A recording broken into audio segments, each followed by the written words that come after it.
Welcome, travelers. Today we are looking at the patch 1.1.7 patch notes. These are the Imperial Uprising mid-season event patch notes, and they are finally out 3 minutes ago rather. They have been posted, and they are doing the following. Let's see. So it's not a cycle, but it is a cycle. Actually, it is a cycle. It's a 1.1.7 cycle. So it's like not a full cycle, but it is a new cycle. And it's not like season 2, it's season like 1.7 basically, right? Actually, it's not season 1.7, it's season 2.7, right? Cycle 1.1.7 is basically season 2.7. Yeah, that's not confusing at all. And anyway, yeah, all of your other characters are being moved to legacies, so have fun restarting over again with everything. And there is this event, right? The Loyalist Undead event.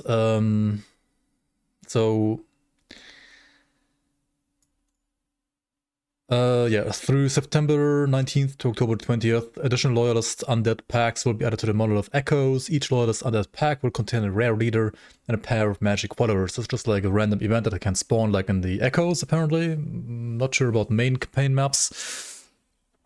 And these will show up in Cycle, Legacy, Online, and Offline. So you don't actually have to reset, and you don't have to like play the cycle to actually also benefit of the event. They will spawn in the entire, like in all different modes, but apparently only in the monolith and not on the main campaign. Okay, for the duration of the event, we'll be tracking the progress of each player's efforts against the Undead Legions and sharing updates on our socials. Okay, so apparently they have like a leaderboard for how many skeletons they've killed, undead loyalists they've killed. Whatever that will do eventually, no idea. But Loyalist Undead packs contain a rare leader and a group of magic followers. There are special pools of undead that can be selected as leaders or followers. It can be selected, okay.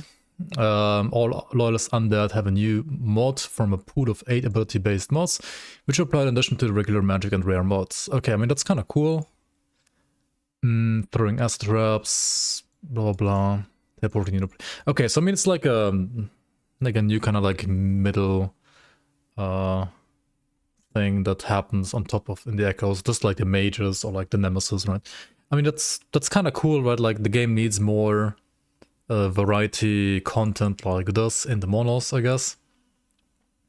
And the mod is like the same for the entire Echo, apparently. It's stronger for leaders than for followers. Makes sense. And you can complete your Echoes faster.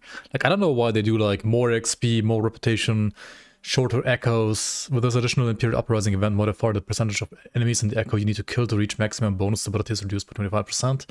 So like you are incentivized to clear even less of the map, I guess, in a way. Loyalists Undead inflate the number of total enemies in the Echo and could otherwise make reaching maximum bonus ability harder. Okay. Okay, so there's like higher density, but they still want you to like kill the same amount of enemies, and apparently stability was percentage, like depending on the percentage of total enemies killed in an Echo, and not like given per enemy killed. Event modifiers, right? Like during the event you have 50% more favor gain and rep gain. Okay. 125% more reputation overall because you spend the favor as well, right? So then you get rep even faster, not just the 50% default. More gold, more random uniques. So it's kind of like a turbo league. Turbo season, like everything, just faster, quicker, stronger, easier, I guess, until October 20th at least, and then it's being turned down again. I mean, this is like, I don't know. I'm not sure like why the stuff is not just permanent, but maybe not. Maybe it will return for like cycle 1.2, aka season 3, whatever they want to call it. Okay, and then we have also loot lizards, right? Loot lizards are a new type of fauna to be found within Iterra. These overburdened lizards carry a wealth of items and crafting materials and will attempt to quickly flee from danger. So these are literally loot goblins like Diablo 3, right? These will probably spawn in both the main campaign as well as the Echoes, whereas the Loyalist Undead are only in the Echoes. Whenever an enemy issues a call to arms, when it alerts other enemies around it because it took damage or the player got close. Okay, so it seems like it's a chance, right? It's not gonna like spawn all the time. Otherwise it would be kind of crazy. This is a little weird of a trigger in my opinion, but okay. Apparently that's their like how they're gonna be triggered to spawn, but ultimately the player isn't gonna care all too much about this, I think. Bring a loot lizard to 0 health will cause it to drop its loot and burrow on the ground. If a lizard takes no damage for 20 seconds, it will escape without dropping any loot.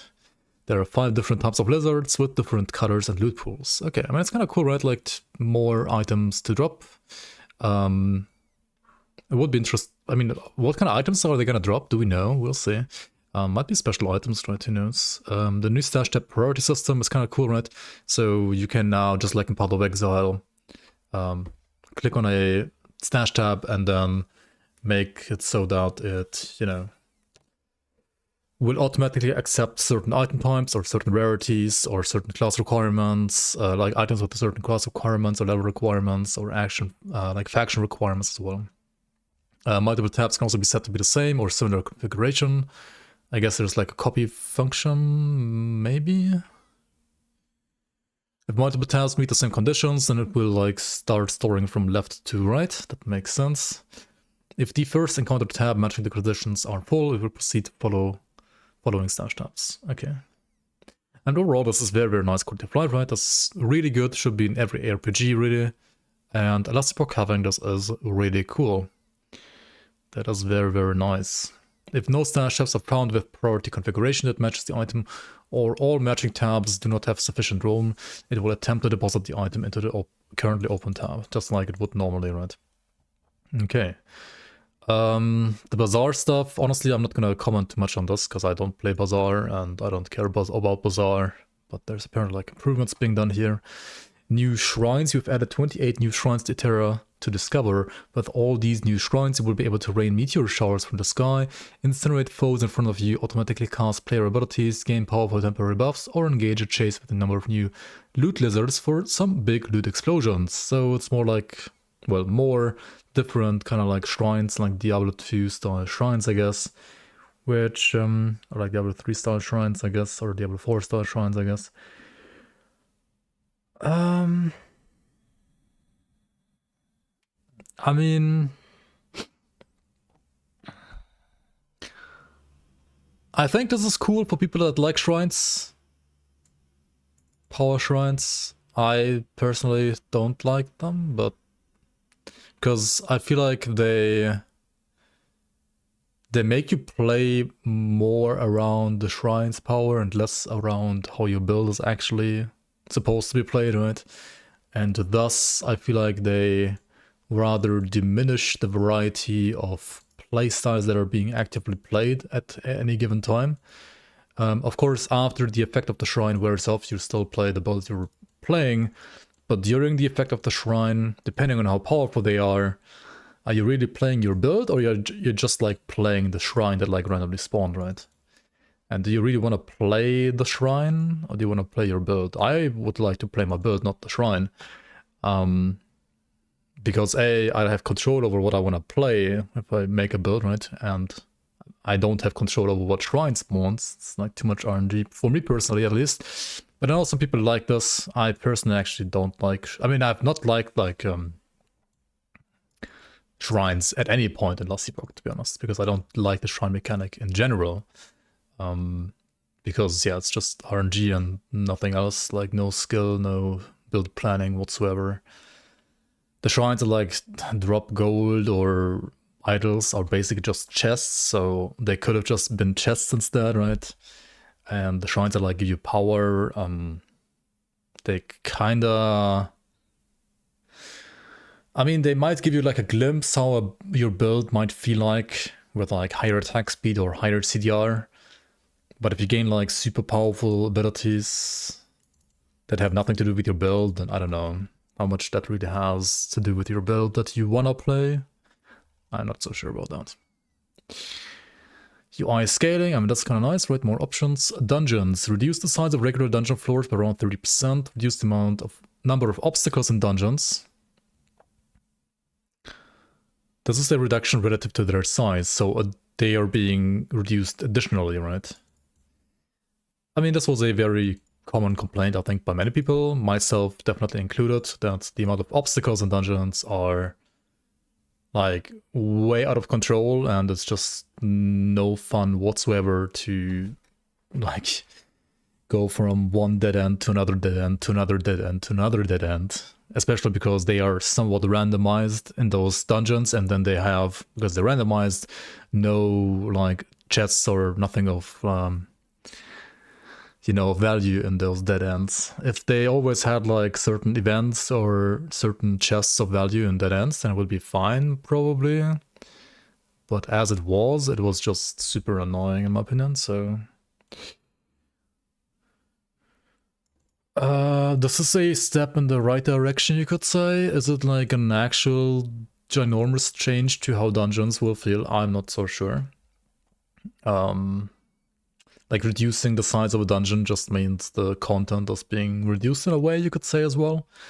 So I would have rather have them, you know, maybe give the dungeons some more interesting events than just the final boss. Because currently they're all just like get to the boss ASAP for the most part. Maybe like you want to farm some mobs on certain Tuesdays, right, where they drop like certain items more. But otherwise it's like you just rush to the boss and that's it, and you just farm in Monolith instead. Because then, like, yeah, I don't know. I don't think this really makes them interesting. It makes them like a slightly less toxic to play, sure, but does it actually make them good? I'm not so sure about that. Bug fixes, okay, that's cool. That is good. Steam Deck performance, that's good. Quests and level design, let's see here. New to action added in the Precipice. Visual improvements to Crumbling Ruins. Visual improvements to Outcast Seer and Risen Lake. That's pretty cool. I'm gonna definitely play whenever they're gonna like finish the campaign, and whenever they have like, you know, all of their campaign maps beautifully laid out. I would be very interested in playing that last Epoch for sure.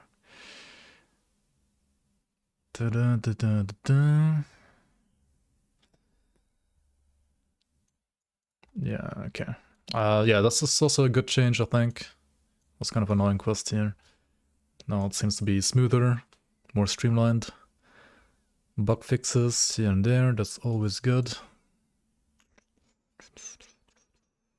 Systems, add an option to respec all passive points in the mastery or all points in the base tree and all masteries. Holy, no more having to click every single point.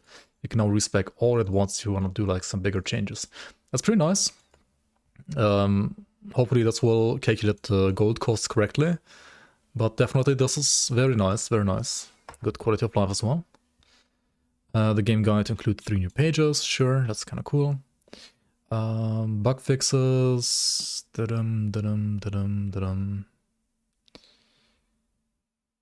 Yeah, I mean, getting bugs fixed is good. New models for skeletons, that sounds cool. That sounds cool. That's visually pleasing. Everything that's like visually pleasing to the eye is always a good change in my opinion. Warpath more consistent in how it damages enemies. Previously, it hits all enemies within a range around 0.33 seconds.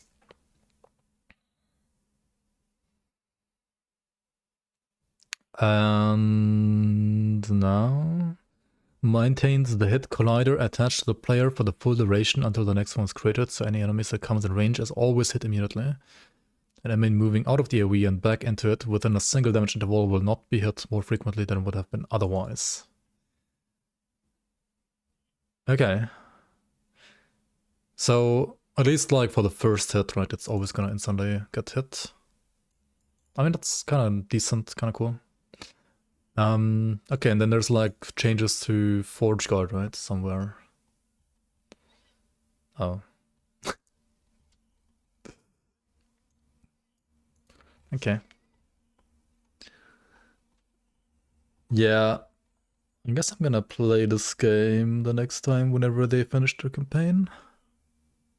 But whoever is interested in playing this cycle 2.7 cycle patch 1.1.7, there's some pretty cool like quality of life stuff in here and there, right? And then some like more of everything. That's kind of cool. But yeah, thanks for watching, guys. Let me know what you think of this patch and whether or not you're gonna play this cycle. And oh yeah, there's also a Grim Dawn Community League out soon-ish. We don't have a release date yet, but it will definitely be out at some point in October, I guess. Which will also have at some point patch notes that are probably longer than this, at least for like balancing. But yeah, thanks for watching, and I'll see you around on the next one.